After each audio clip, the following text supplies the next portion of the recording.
Bonjour les amis et bienvenue dans cette nouvelle vidéo de la série dédiée au logiciel Capture One. Aujourd'hui nous allons attaquer un gros morceau de Capture One qui est le menu Calque. Si cette série et ce logiciel vous intéressent, j'ai créé une playlist qui lui est dédiée sur la chaîne de façon à ce que vous puissiez retrouver beaucoup plus facilement toutes les vidéos que je lui ai consacrées. Avant de rentrer dans le vif du sujet, qu'est-ce que la philosophie du calque vue par Capture One ?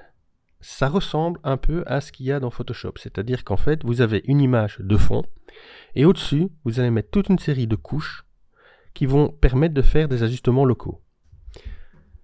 Vous pouvez empiler jusqu'à 16 calques dans Capture One et leur attribuer à chaque calque un réglage précis.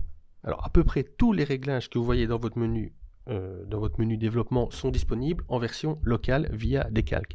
Il y en a certains qui ne le sont pas, comme par exemple le vignettage, ce qui a du sens parce que vous n'allez pas faire un vignettage sur une demi-partie de votre image, du moins pas avec la fonction vignettage qui reprend une image complète. Donc il y a moyen de le faire autrement, on pourra le voir plus tard dans d'autres vidéos, mais retenez que la plupart des réglages que vous voyez ici dans ce menu sont tout à fait accessibles via un calque pour en faire un ajustement local. Nous allons donc commencer tout doucement par le début, à savoir créer un calque. Alors comment on crée un calque? On va dans notre menu calque, qui est généralement le premier ou le deuxième ici dans votre menu à gauche. Il est nommé calque. Vous cliquez, vous voyez, vous avez un petit plus, vous cliquez dessus et là, il vous crée de base un calque de réglage. Si vous laissez votre doigt appuyer plus longtemps sur le plus, vous voyez qu'il y a 4 sortes de calques différents. Le calque vierge, comme on vient de créer, le calque rempli, le calque de duplication et le calque de correction. Le calque vierge et le calque rempli, ce sont des calques pour des ajustements qui sont repris ici en dessous. Le calque de duplication, c'est l'équivalent du tampon dans Photoshop. Ça permet de copier une partie de l'image sur une autre partie de l'image.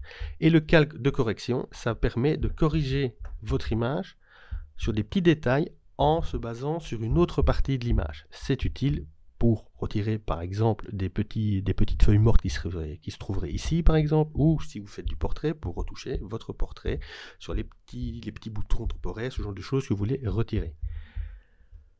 On va commencer par les premiers dans l'ordre, à savoir le calque vierge et le calque rempli.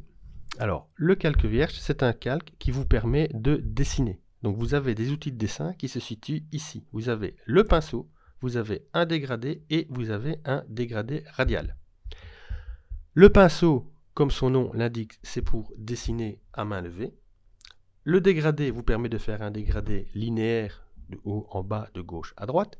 Et le dégradé radial vous permet de faire un dégradé radial qui va être soit au niveau à l'intérieur, on vous intervenir sur l'intérieur du dégradé ou sur l'extérieur du dégradé. La dernière icône sur la droite de toute cette petite ligne là, c'est l'outil d'effacement du masque. On va faire simple, je vais dessiner un masque, je prends mon petit pinceau, vous voyez mon curseur change, donc j'étais sur la flèche, je clique sur le pinceau et j'ai une espèce de rond. Je vais l'agrandir pour que vous voyez mieux. Vous voyez, c'est un rond qui se compose de un petit plus et de 3 ronds successifs. Ce que ça veut dire, c'est que le plus c'est le centre de votre pinceau. Et ensuite, ce sont le dégradé que vous allez lui appliquer. Tout ça, vous voyez, ici, vous avez une double flèche. Vous cliquez dessus et ça vous donne les réglages du pinceau. Donc, je peux augmenter ou diminuer sa taille, sa dureté. Et vous voyez, si je change au niveau de la dureté, vous voyez que les ronds extérieurs changent. Ce qui veut dire que si je dessine maintenant, ça va être un trait très dur. Et si je dessine alors que la dureté est à 0%, il y aura un dégradé sur le côté. Ensuite, vous avez l'opacité. Vous pouvez régler votre opacité et votre flux. La différence entre flux et opacité, c'est comme dans Photoshop. Opacité, vous dessinez à 10%, ça restera toujours à 10%. Vous mettez votre flux à 10%, c'est 10% et ça se construit sur lui-même. Donc à chaque fois que vous repassez, que vous laissez votre doigt appuyé au même endroit, c'est 10% de plus. Donc si vous êtes à un flux de 10%, vous repassez 10 fois au même endroit, vous arrivez à 100%. C'est comme si vous avez fait un trait à 100%. Donc avec l'opacité, 10%, vous repassez 10 fois au même endroit, ça restera à 10%. Vous avez ensuite 4 options. Vous avez, si vous utilisez une tablette graphique, vous pouvez utiliser les niveaux de pression de votre stylet. Vous avez le masque automatique qui permet à l'algorithme de Capture One de détecter s'il y a des formes pour vraiment dessiner correctement votre masque. Vous pouvez lier plusieurs pinceaux et vous avez une option d'aérographe qui, bon, honnêtement, moi j'utilise juste le masque auto, le reste, l'aérographe, tout ça, c'est pas des options que j'utilise très souvent. Ces options-là sont valables également pour les 3 dernières icônes, à savoir le masque de l'outil de correction, l'outil de duplication et la gomme. Pour vous montrer comment ça marche, je vais faire volontairement quelque chose de très visible, donc je vais mettre exposition à -4 et je vais dessiner un grand trait. Et vous voyez, j'ai dessiné un grand trait qui me sert de masque. Si je veux visualiser mon masque, j'ai cette option ici. Je clique et je peux choisir si je veux afficher mon masque. Vous voyez toutes les options, afficher le masque uniquement quand je dessine, afficher en niveau de gris, mettre une couleur, tout ça. C'est très très pratique, mais l'idéal c'est d'utiliser le raccourci clavier qui est le M. Et là, vous voyez, moi j'ai mis en vert bien pétant, comme ça j'ai très rarement ce vert sur une photo, on voit directement où j'ai dessiné mon calque. Et là, je peux dessiner sur ce que je veux et ça me fait un calque. Si je veux l'effacer, je clique sur le moins, ça me supprime mon calque. Si maintenant, on va redessiner, et je me dis, ah zut, j'ai dépassé sur le phare, je prends ma gomme et je viens effacer ce qui est sur mon phare et que je ne voulais pas dans mon masque. Une autre façon, donc je vais reprendre mon masque, je vais vite redessiner quelque chose comme ça. Une autre façon aussi d'affiner sa sélection, c'est ce qu'on appelle l'outil Plage Luma. Vous cliquez sur Plage Luma et là, vous avez ce petit menu qui, en fait, vous permet de faire une sélection basée sur la luminosité de votre sujet. Donc si par exemple, ici, je veux que les tons clairs dans mon masque, je vais reculer ce petit curseur-là vers la droite et regardez au niveau du phare, vous voyez, je supprime, j'exclus de ma sélection tous les tons foncés et je vois en temps réel ce que j'ai dans ma sélection. Le fait d'avoir les petits onglets me permet d'avoir des dégradés plus doux dans ma sélection. Et si je retire cet onglet-là vers la gauche, ça fait des dégradés beaucoup plus doux que si je le mets là où c'est vraiment quelque chose de net. On passe de 0-100, il n'y a pas de transition douce entre les deux. On peut inverser la plage, donc imaginons qu'en fait j'ai dessiné ça mais que je veux sélectionner l'inverse. Je clique et j'ai ma plage de luminosité inverse.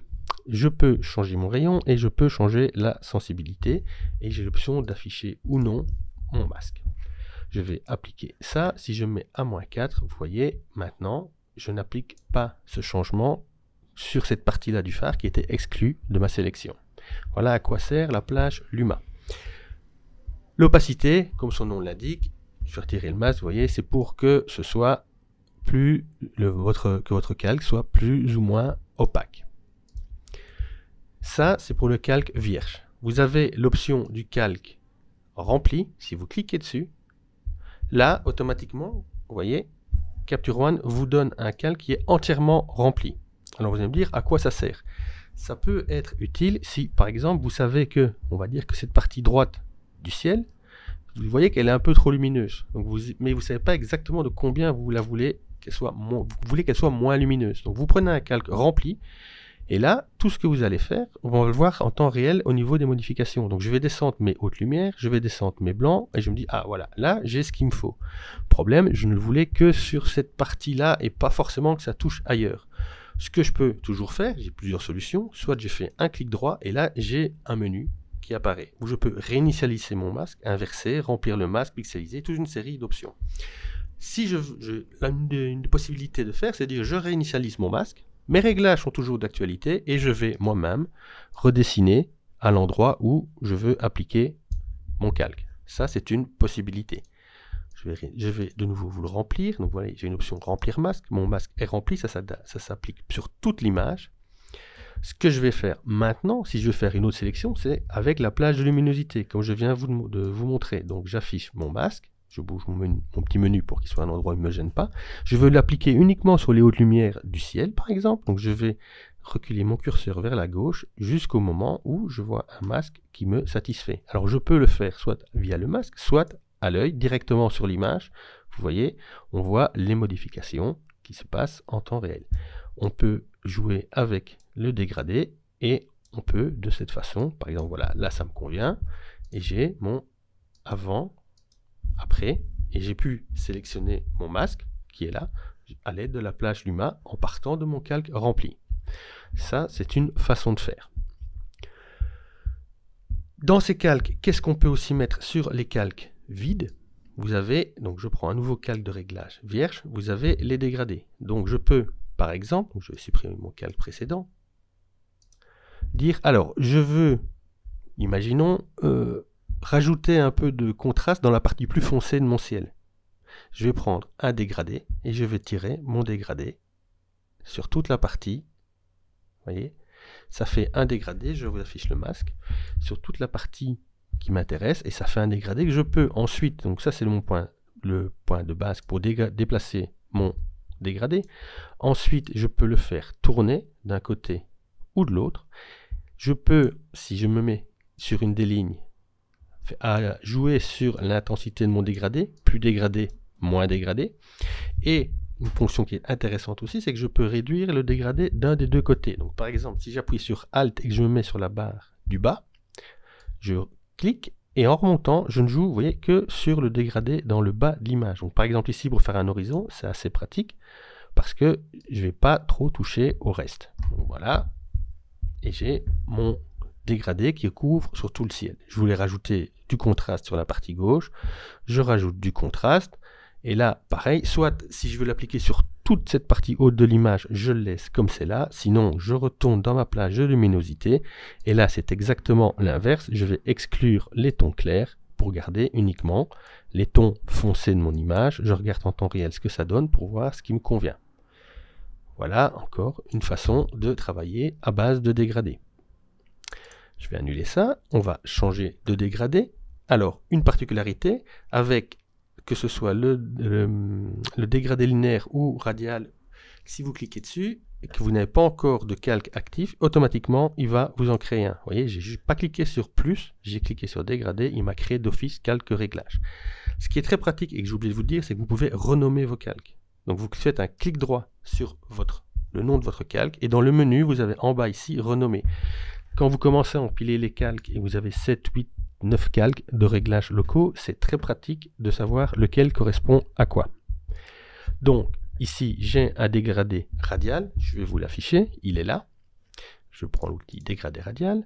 Ce que je peux toujours faire, c'est pareil, vous pouvez intervenir directement sur les lignes pour modifier les intensités et les réglages de votre dégradé. Vous pouvez, ici, donc sur les petits aussi, modifier sa forme via les petites boules, et vous pouvez, quand vous êtes sur la ligne centrale là, le faire pivoter d'un côté ou de l'autre. Donc si je veux, voilà, mettre mon dégradé, on va dire sur mon phare, comme ça, et que je veux rajouter du détail, juste sur le phare, je vais dans ajouter clarté, vous voyez, et là sur la partie centrale de l'image, je rajoute beaucoup de clarté.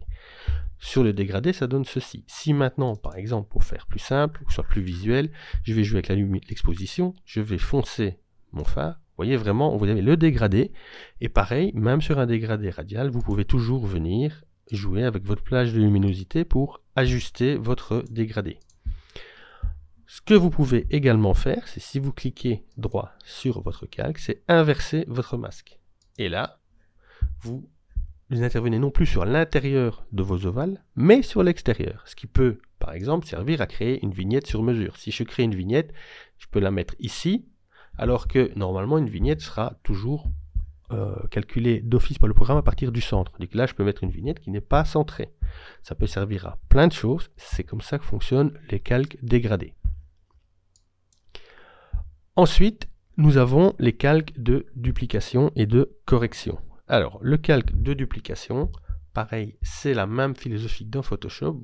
C'est l'espèce de petit tampon, c'est écrit masque de duplication, vous cliquez dessus, Si vous n'avez pas de calque ou vous n'avez pas encore de calque de duplication, dès que vous cliquez sur l'image, vous cliquez sur l'image, vous déterminez un point source, donc il faut appuyer sur Alt pour déterminer un point source. Automatiquement, Capture One vous crée un calque. Si maintenant vous dites, vous pouvez le créer directement, cliquant sur le plus, calque de duplication, vous êtes d'office sur l'outil duplication. Ça fonctionne de cette façon. Vous cliquez Alt, vous voyez, votre curseur devient une croix. Vous le mettez à l'endroit qui va être la source. Donc par exemple, je vais dupliquer mon île qui est là-bas. Je me mets dessus, je clique. Vous voyez, le point de départ est matérialisé par ce rond orange. Et je peux aller dessiner où je veux. Et hop, voilà, Capture One va me copier mon île à l'endroit où je veux le copier. Évidemment, on ne va pas l'utiliser au hasard comme ça. C'est utile pour supprimer ou multiplier des éléments. Donc par exemple, si je veux supprimer cette antenne, parce que je me dis, ah, l'antenne elle n'est pas jolie, je vais zoomer un peu sur mon image, je vais me mettre à 100%. Voilà, je vais réduire la taille de mon curseur. Alors pour réduire la taille des pinceaux ou du calque de l'outil de duplication ou l'outil de correction, vous avez dans ce menu-là l'option de taille, ou alors vous pouvez programmer un raccourci clavier. Moi j'ai programmé un raccourci clavier, c'est beaucoup plus simple. Donc je me mets sur le ciel à côté, je clique sur le ciel, je fais une petite ligne au niveau de mon antenne et j'ai retiré mon antenne sans devoir passer par Photoshop, ce qui peut être toujours appréciable en fonction des modifications que vous voulez apporter à votre image. Cette option de calque de duplication et de l'outil de correction fait que, en fait, Capture One évite de devoir recourir trop souvent à Photoshop en fonction de votre image. Ça veut dire que vous pouvez faire pas mal de corrections ici avant de vous dire vraiment, ah, ça, j'en ai vraiment besoin dans Photoshop. Ce qui est toujours possible aussi, c'est de déplacer votre source. Donc, par exemple, ici, vous voyez, le source de ma modification, c'est le cercle orange. Si je me mets dessus, j'ai l'espèce de petite croix, de double flèche en croix, je peux le déplacer. Si je le déplace, vous voyez, évidemment le résultat va changer, mais vous voyez que je peux choisir la source que je veux et qu'il a gardé mon trait. C'est comme ça que fonctionne donc le tampon de duplication. Maintenant, pour l'outil de correction, alors là, je vais reprendre quelque chose où c'est plus adapté, par exemple, où ce sera plus flagrant, c'est un portrait. Vous voyez, sur ce portrait-ci, je vais reprendre, vous voyez ici, je voudrais peut-être, il y a une ancienne petite croûte que je voudrais supprimer. Normalement, je devrais aller dans Photoshop. Avec cet outil, ça me permet de le faire directement dans Capture One. Donc je clique sur Nouveau, calque de correction. Vous avez d'office, vous êtes sur l'outil de correction. Même principe, vous choisissez l'opacité, la taille, la dureté et ainsi de suite. Et là, vous vous mettez sur la partie que vous voulez corriger. Donc on va dire corriger cette partie-là, vous la dessinez. Et là, Capture One va analyser la partie de l'image que vous voulez changer, va retrouver dans l'image une partie avec une texture à peu près identique, de façon à pouvoir l'utiliser pour reconstituer la peau en dessous. Donc si je lâche, vous voyez, il me crée à peu près comme dans le tampon de duplication, vous avez un cercle et une flèche, mais là, j'ai pas choisi la source. C'est lui qui l'a analysé de base, il me dit, oh, d'après moi, celle-là, elle est bonne. Et vous pouvez voir qu'il fait quand même un bon boulot. Si maintenant, vous n'êtes pas d'accord avec lui et vous dites, en fait, moi, je préfère que tu prennes juste à côté, même chose, vous vous mettez sur le petit cercle, vous cliquez, ça devient orange avec la petite double flèche, et vous pouvez bouger votre source pour retrouver éventuellement une texture qui vous convient un peu mieux. Il n'y a pas de limitation sur ce que vous pouvez, du nombre de corrections que vous pouvez faire sur le calque. Donc vous pouvez carrément retoucher quasi des portraits en entier, rien qu'avec ça. Et ça marche généralement plutôt pas mal. Ça fonctionne également pas mal pour les cheveux. Si par exemple je veux retirer ce cheveu là, je clique dessus, je le trace, je lâche, et voyez, hop, c'est plutôt bien foutu, c'est plutôt intelligent, et si jamais la source, pareil, ne vous convient pas, vous pouvez toujours déplacer votre source pour trouver une partie qui sera plus proche et qui conviendra mieux à ce que vous voulez comme correction. Voilà un peu comment fonctionne l'outil de correction de Capture One.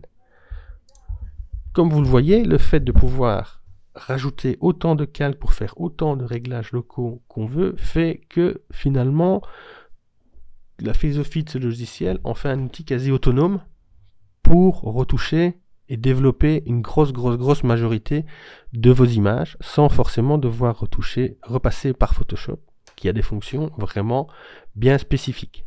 Voilà, nous sommes maintenant arrivés à la fin de cette vidéo. J'espère qu'elle vous aura plu. Si vous avez des questions, n'hésitez pas à les poser ci-dessous. J'y répondrai autant que possible. Si ça vous a plu, n'hésitez pas à lâcher un petit pouce, abonnez-vous à la chaîne, dispersez la bonne parole. En ces temps un peu particuliers, je vous souhaite une bonne journée. Prenez soin de vous, pensez aux autres et on se voit bientôt. Ciao!